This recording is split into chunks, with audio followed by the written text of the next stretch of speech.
Hello കൂട്ടുകാരെ, എല്ലാവർക്കും പുതിയൊരു വീഡിയോയിലേക്ക് വീണ്ടും സ്വാഗതം.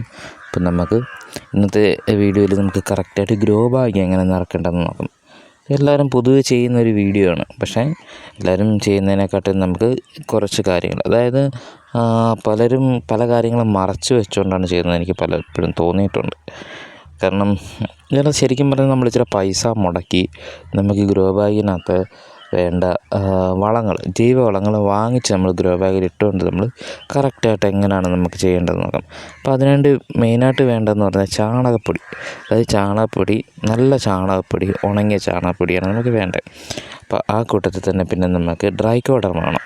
ഈ ട്രൈക്കോഡർമയുടെ കൂടെ നമുക്ക് മണ്ണിര കമ്പോസ്റ്റ്, വെർമി കമ്പോസ്റ്റ് വേണം.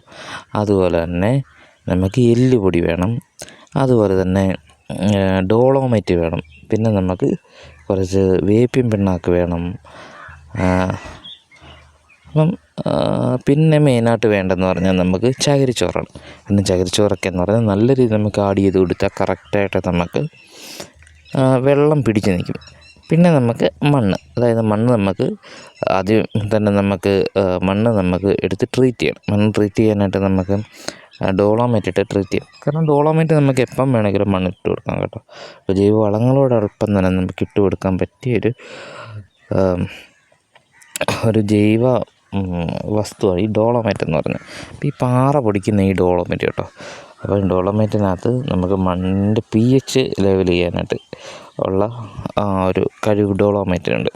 ഈ ഡോളോമൈറ്റിന് ഏകദേശം നമുക്ക് 20 രൂപ വരുന്നത്. അപ്പം ഞാൻ എത്രയൊക്കെ വില വരും എന്ന് നമുക്ക് പറഞ്ഞുതരാം. അപ്പോൾ അതിൻ്റെ കൂടെ തന്നെ നമുക്ക് മണ്ണിര കമ്പോസ്റ്റും കൂടെ മിക്സ് ചെയ്യണം. അപ്പം മണ്ണിര കമ്പോസ്റ്റിൻ്റെ ഒരു ഗുണമെന്ന് പറഞ്ഞാൽ നല്ല രീതിയിൽ NPK-യുടെ സാന്നിധ്യം നല്ല രീതിയിലുള്ള ഒരു ജൈവ വസ്തുവാണ് ഈ മണ്ണിര കമ്പോസ്റ്റ് എന്ന് പറഞ്ഞാൽ. അപ്പോൾ ഈ മണ്ണിര കമ്പോസ്റ്റിനകത്തെന്ന് പറഞ്ഞാൽ മണ്ണിരയുടെ മുട്ടകൾ അതുപോലെയൊക്കെ സാന്നിധ്യം ഉണ്ടാകും. അപ്പോൾ തന്നെ അതുകൊണ്ടാണ് നമ്മൾ ഈ ഗ്രോ ബാഗ് കറക്റ്റായിട്ട് മിക്സ് ചെയ്തിട്ട് അതിനകത്ത് നമ്മൾ രാസവളങ്ങൾ അതിൻ്റെ ചുവട്ട് വെച്ച് കൊടുക്കരുതെന്ന് പറയുന്നത്. അപ്പം ആ കൂട്ടത്തിൽ തന്നെ നമുക്ക് ചേർത്ത് കൊടുക്കേണ്ടതാണ് നമുക്ക് വേപ്പിൻ പിണ്ണാക്ക് ചേർത്ത് കൊടുക്കണം. അപ്പോൾ ഈ വേപ്പിൻ പിണ്ണാക്കിൻ്റെ ഒരു ഗുണമെന്ന് പറഞ്ഞാൽ വേരിലൂടെ ഉണ്ടാകുന്ന എല്ലാ പ്രശ്നങ്ങളും ഒരു പരിധി വരെ നിയന്ത്രിക്കാനായിട്ട് നമുക്ക് വേപ്പിൻ പിണ്ണാക്കിന് പറ്റുന്നുണ്ട്. അതായത് വേരിൽ കൂടെ ഉണ്ടാകുന്ന മണ്ണിൽ നിന്നുണ്ടാകുന്ന കുറച്ച് ജൈവ വസ്തുക്കളിനകത്ത് തന്നെ നമുക്ക് ചെടിക്ക് വേണ്ടാത്ത പല കൃമികൾ, അതുപോലെ തന്നെ ബാക്ടീരിയകൾ, ഫംഗലൊക്കെ ഉണ്ട്. അപ്പോൾ അതിനെയൊക്കെ നിയന്ത്രിക്കാനായിട്ട് നമുക്ക് ഈ നമ്മുടെ വേപ്പിൻ പിണ്ണാക്ക് കൊണ്ട് ഉപയോഗിക്കും. വേപ്പിൻ പിണ്ണാക്കിന് 1 കിലോയ്ക്ക് 50 രൂപയാണ്.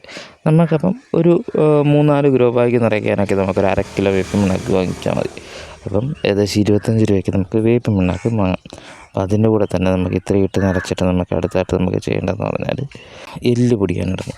അപ്പോൾ എല്ലുപൊടി എന്ന് പറഞ്ഞാൽ നമ്മുടെ ഒരു പോട്ട് മിക്സിനകത്ത് ഏറ്റവും അത്യാവശ്യം വേണ്ട ഒരു കാര്യമാണ് എല്ലുപൊടി എന്ന് പറഞ്ഞാൽ. എല്ലുപൊടിക്കകത്ത് നമുക്ക് കറക്റ്റായിട്ട് ചെടിക്ക് വേണ്ട ഫോസ്ഫറസ് ഉണ്ടാകും.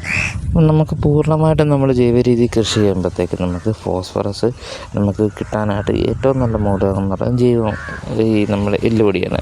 അതായത് മൃഗങ്ങളുടെയൊക്കെ എല്ല് നമുക്ക് പൊടിച്ചാണ് നമുക്ക് ഈ എല്ലുപൊടി ഉണ്ടാക്കുന്നത്. എല്ലുപൊടി തന്നെ നമുക്ക് 2-3 ടൈപ്പ് കിട്ടും കേട്ടോ. അപ്പം നല്ല വിലയുള്ളത് നോക്കി വാങ്ങണം. ഏകദേശം 50 രൂപ നമുക്കൊരു കിലോ ആകുന്നുണ്ട്. അപ്പം ഇത് ഞാൻ ഏകദേശം ഒരു 1/2 കിലോ മേളിൽ നമ്മൾ എടുക്കുന്നുണ്ട്. ബാക്കി ഞാൻ കുപ്പിക്കകത്തോട്ട് മാറ്റി വെച്ചൊക്കെ ചെയ്യുന്നത്. അപ്പം ഇതും കൂടെ നമുക്ക് മിക്സ് ചെയ്യണം. നല്ല രീതിയിൽ നമുക്ക് ഇപ്പം മിക്സ് ചെയ്തിട്ടുണ്ട്. അപ്പോൾ ഇതിനകത്ത് നമുക്ക് വേപ്പിൻ പിണ്ണാക്കായി, അതുപോലെ തന്നെ എല്ലുപൊടിയായി, പിന്നെ നമുക്ക് ചകിരിച്ചോറ്, അതുപോലെ തന്നെ നമ്മുടെ മണ്ണിര കമ്പോസ്റ്റ്, ഇതെല്ലാം നമുക്ക് ഇതിനകത്ത് നല്ല രീതിയിൽ നമുക്ക് മിക്സ് ചെയ്ത് വേണം ഈ ഒരു പോട്ട് മിക്സ് തയ്യാറാക്കാനായിട്ട്. ഈ ഒരു പോട്ട് മിക്സിൻ്റെ ഗുണം എന്താണെന്ന് പറഞ്ഞാൽ നമുക്ക് അധികം നമ്മുടെ ഇതിനകത്തൊരു ഇട്ട് കൊടുക്കേണ്ടി വരത്തില്ല.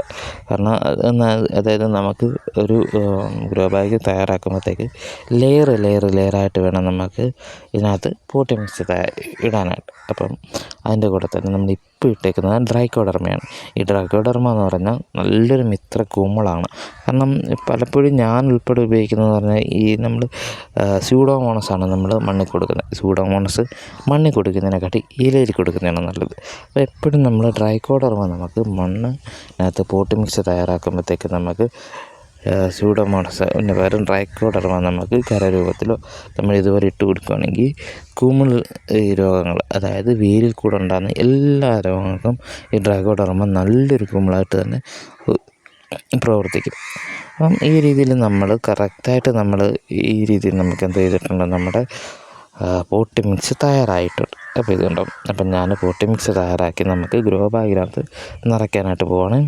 അപ്പോൾ ഇതിനായിട്ട് നമ്മൾ ഗ്രോ ബാഗ് എടുത്തിട്ട് ഏറ്റവും അടിയിൽ കുറച്ച് കരിയില ഇട്ടേക്കുന്നത്, ഉണക്കക്കരിയില ഇട്ടിട്ടുണ്ട്. അപ്പോൾ ഉണക്കക്കരിയില ഇടുമ്പോഴത്തേക്ക് അതിനകത്ത് നമുക്ക് കുറച്ച് കഞ്ഞിവെള്ളം ഒഴിച്ച് കൊടുക്കുക, അല്ലെങ്കിൽ നമ്മൾ കുറച്ച് പച്ച ചാണകം കലക്കി കൊടുക്കുകയോ ചെയ്യണം. എന്നിട്ട് അതിൻ്റെ മേളിൽ നമ്മൾ ഒരു ലെയറും കൂടെ നമുക്ക് ഇതുപോലെ ഇട്ടിട്ട് അതിൻ്റെ മേളിൽ നമുക്ക് മണ്ണിട്ട് കൊടുക്കുക. അപ്പം നമ്മൾ ഇപ്പം ഉണ്ടാക്കിയ ആ ഒരു പോട്ടി മിക്സ് നമുക്ക് വളരെ കുറച്ച് അളവിൽ നമുക്ക് ഇതിനകത്ത് ഇട്ട് കൊടുത്താൽ മതി. കാരണം ഇതെന്ന് പറഞ്ഞാൽ കുറച്ചിട്ടാൽ ഇതിന് ഭയങ്കര എഫക്റ്റാണ്. എന്നു പറഞ്ഞാൽ നല്ല രീതിയിൽ നമുക്ക് ഇതിനകത്ത് വളങ്ങൾ പൂർണ്ണമായിട്ടും വളക്കൂറുള്ള നല്ലൊരു പോട്ടി മിക്സാണ് നമ്മൾ ഈ തയ്യാറാക്കിയിരിക്കുന്നത്. അപ്പം ഏകദേശം നമ്മുടെ ഗ്രോ ബാഗ് ഇത് തയ്യാറായിട്ടുണ്ട്. ഈ രീതിയിൽ നമ്മൾ തയ്യാറാക്കി എടുക്കുകയാണെങ്കിൽ നമുക്ക് നല്ല രീതിയിൽ നമുക്ക് കൃഷി ചെയ്യാനുള്ള എല്ലാ രീതിയിലും നമുക്ക് ഇതിനകത്ത് വളങ്ങളും അതുപോലെ തന്നെ നമുക്ക് കുമിൾനാശികൾ എല്ലാം നമുക്കിതിനകത്ത് അടങ്ങിയിട്ടുണ്ട്.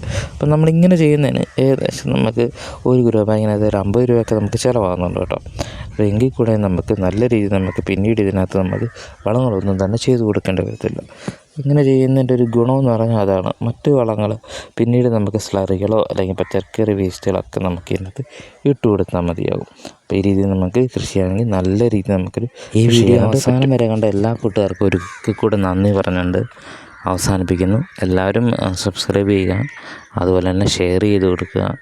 അപ്പോൾ എല്ലാവർക്കും ഒരുപാട് നന്ദി. Thank you.